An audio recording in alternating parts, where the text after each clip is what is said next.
Yun, may naset up pa na naman tayo sa ADB 160. Bali ito, inayos lang natin yung wiring ni Sir, tapos nagpa-add siya ng Pia horn. Yan. Yun yung ilaw niya dati nang nakalagay yan dyan. Inayos na lang namin yung wiring niya. Tapos sa switch, ito, nag-update si Sir ng premium passing. Premium passing, saka yung sender niya, inayos natin ang lagay. Kanina kasi nandito sa may side mirror.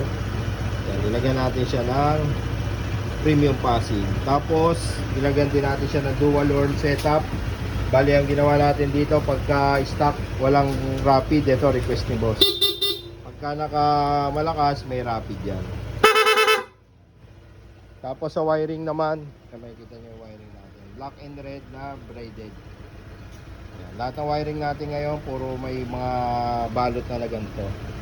Yan. Sa mga gusto magpagawa ng ganito, yan, makikita nyo sa wiring nyo na ganito na rin po.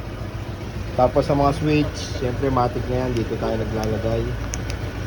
Tapos passing, low nya white, yellow. Tapos sa inyo white, low, passing, tapos high passing.